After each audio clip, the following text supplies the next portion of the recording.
something strange happens every 4 years. Millions of people cheer for players they don't know, cry, hug each other, and the whole world seems to come to a stop. And here comes the uncomfortable question. Why do you care so much? You're not on the field. You can't change the outcome, and yet you still feel it as if it were your own. People who don't watch football all year suddenly don't miss a single match, learn names, debate plays, and get emotional like never before. Magic? Habit? Or is there something deeper happening inside your head? Because this isn't just sport, it's something far more powerful. Think about this. A goal in the final minute. Your heart races, your hands sweat, you jump out of your seat, and you shout uncontrollably. Your body reacts as if it were a matter of life and death. But it isn't. So why does it feel that way? Now imagine another scene, a penalty shootout, complete silence, millions watching at the same time, and in that second, everything can change. That tension isn't normal, it's addictive. It grabs hold of you, you can't look away, and the strongest part is that you don't even choose it, it simply happens to you. The answer isn't obvious, and almost nobody explains it to you. Behind the World Cup are psychological mechanisms that activate primitive emotions, ancient instincts, and reactions you can't switch off. It's no coincidence that it hooks you. It's designed to do exactly that. Every play, every pause, and every goal are aligned to keep you watching. And when you understand this, you'll see every match differently. Because the World Cup isn't only played on the field, it's played in your mind. And in this video, you'll discover exactly why millions can't stop watching it, even if you think you're not that interested. To organize the selected text into the requested technical script format, I divided the content into 15 scenes, using each line break as the beginning of a new scene.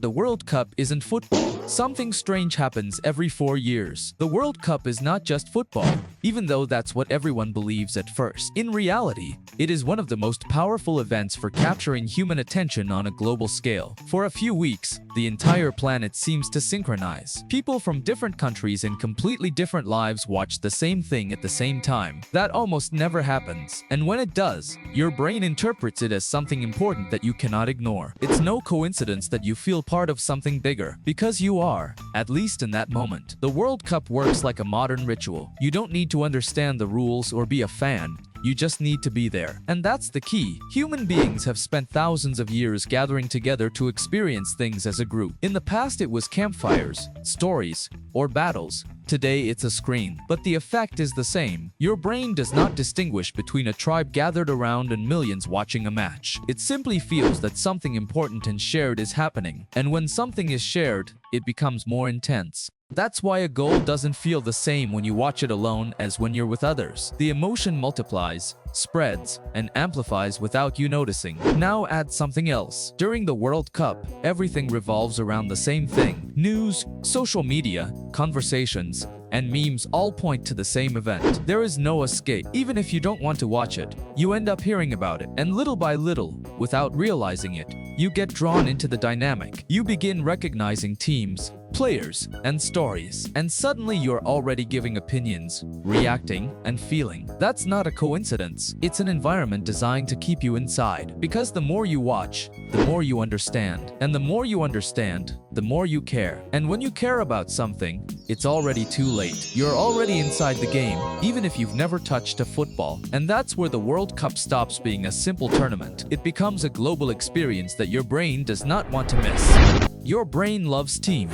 Now comes one of the most important parts of all this. Your brain is programmed to form teams. For thousands of years, humans survived in groups. Being alone was dangerous. Being together meant protection. And that instinct is still there. Whether you notice it or not, your mind is always looking to belong. It looks for who is us and who is them. And the World Cup activates that perfectly. Suddenly, it's not just any match. It's your country against another, your people against other people. It's identity. And the most interesting thing is that you don't need to have done anything. You didn't play, you didn't train, you're not on the field, yet you feel it as if it were yours. When your team wins, you feel pride. When it loses, it hurts. And that isn't logical. It's biological. Your brain blends your identity with a group. And when that happens, everything changes. Emotions become more intense. Decisions become more irrational. The way you watch the match stops being objective. You're no longer watching football. You're watching a battle.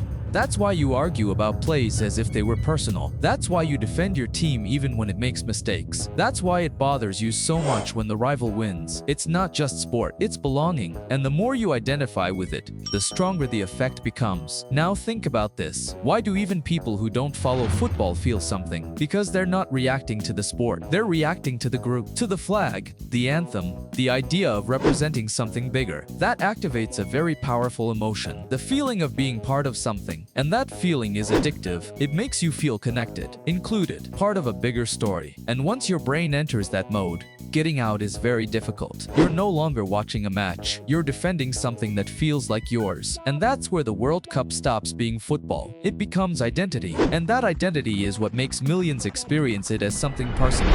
Addiction to emotion. Now comes the most dangerous part of all this. The World Cup doesn't just entertain you. It hooks you. And it's not a coincidence. It's pure chemistry in your brain. Every match is an emotional roller coaster. You have moments of calm, and then suddenly everything explodes. That combination is exactly what captivates the mind the most, because you never know when something important is going to happen. And when you can't predict it, you pay closer attention. A single pass can change everything. A single mistake can ruin everything. A goal can happen at any second, and that uncertainty keeps your brain on constant alert. It can't relax. It doesn't want to miss anything. Now add the reward to the equation. When the goal comes, it's not just emotion. It's a real chemical release. Your brain releases dopamine, the same substance associated with pleasure and addiction. And here's the most important trick. It's not just the goal that hooks you, it's the wait before the goal. That built-up tension, that feeling of it could happen at any moment, is what keeps you glued to the screen. It's exactly the same principle used by video games and social media. Unpredictable rewards that keep you paying attention. Sometimes something incredible happens, and other times nothing happens at all. But you keep watching because you know it could happen. And that creates a cycle. Anticipation, tension, reward, and then it starts all over again. The more you repeat that cycle, the more hooked you become, and the harder it is to stop watching. That's why you keep watching even a boring match, because you know it could change at any second. And when it does change, you feel it twice as strongly, because you've been building up tension for minutes without even realizing it. That turns every match into an intense experience. It doesn't matter whether you know football or not. Your brain is already inside the game. It's already reacting as if something truly important is happening. And that's where the World Cup surpasses almost everything else, because very few experiences combine so much tension with so much reward. It's not just entertainment, it's constant stimulation for your brain. And when something stimulates your mind like that, walking away from it is much harder than it seems. Stories that hook you.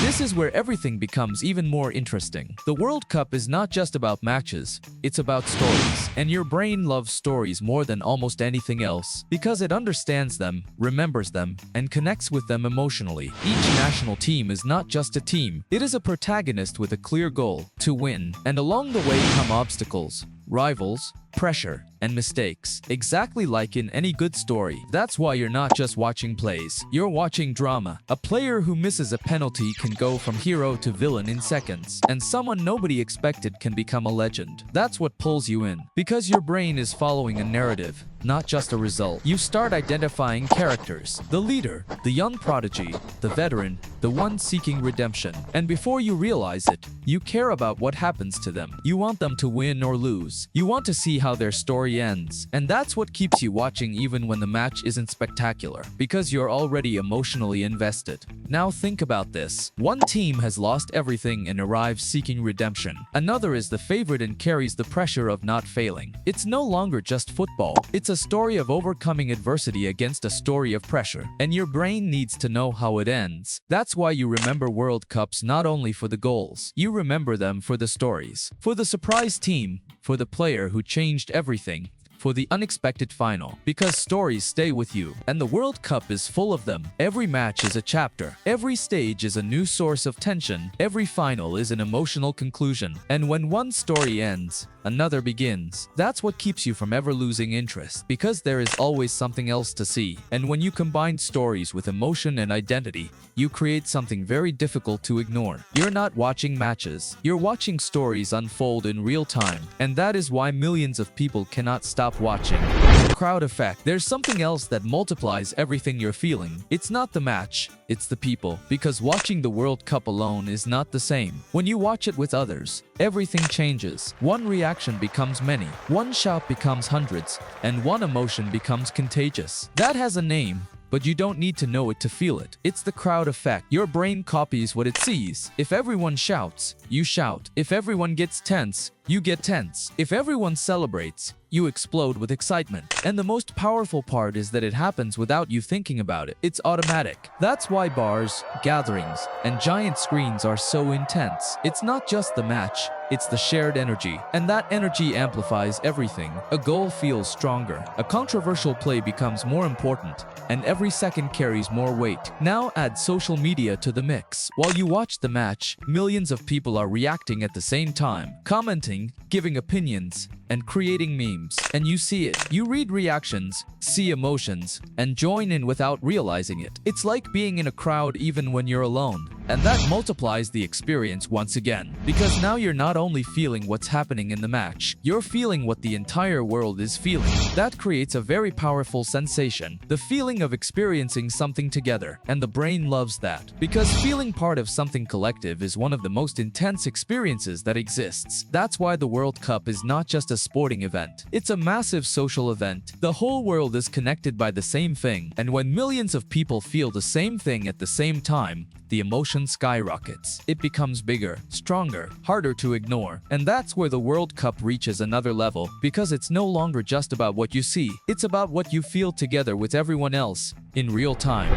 Why you care even if you don't want to. And now comes something even more curious. Even if you're not interested in football, the World Cup still pulls you in. Not because you want it to, but because you're surrounded by it. It's everywhere. In conversations, on social media, in the news, in memes. It's impossible to completely ignore it. And that creates something very powerful. The feeling that you're missing out on something. Everyone is talking about the match. Everyone is reacting. Everyone is commenting on what happened. And if you're not there, you're left out. Left out of the conversation. Left out of the moment. Left out of what's happening right now. And your brain doesn't like that. It doesn't like feeling excluded. That's why you start watching even if you're not that interested. Just to understand. Just so you don't fall behind. And little by little, without realizing it, you get pulled in. You start by watching highlights, then one match, then another, and before you know it, you're already inside. You already have opinions. You already react. You already feel it. That's not a coincidence. It's social pressure, but not direct pressure. It's something more subtle. It's the environment pushing you. It's seeing that everyone is involved while you're not. And that feels uncomfortable. So you join in, because it's easier to be part of it than to stay outside. And once you're in, everything else takes over. The emotion, the identity, the tension, the stories. Everything starts connecting. And what began as curiosity turns into interest, then into emotion, and later into something personal. That's why even people who say, "I don't like football," end up watching the World Cup. Because the World Cup is not just watched, it's lived. And if you don't experience it, you feel like you're missing something important. And for your brain, that's reason enough to join the game, even if you didn't want to at first. Now you see it differently. It's no longer just a match. It's no longer just football. It's your brain reacting to something much bigger. It's identity, it's emotion, it's belonging, it's tension, and it's stories that pull you in without you even realizing it. Everything is designed to keep you watching, to make you feel, to make you not want to leave. That's why millions of people around the world experience the World Cup as something personal. Because it actually is. Not because you play, but because your mind turns it into something of your own. And now you understand why you get emotional, why you care, and why you can't stop watching. It's not a coincidence, it's psychology. And the next time you watch a match, you'll notice something different. You'll feel the same things, but now you'll know why. And that completely changes the experience. Because you're no longer just a spectator. You're a part of the game, even if you never step onto the field. And that is the real reason why the World Cup is so powerful. It doesn't just unite countries. It activates something deep inside every person. Something we have carried within us forever. And when something achieves that, it becomes impossible to ignore. So the next time you hear a shout, see a goal, or feel that tension, remember this. It's not just football, it's your brain playing with you. And if you enjoyed this type of content, subscribe to the channel and leave a like so you can keep discovering how your mind works in things you do every day without even realizing it. And don't miss the upcoming videos.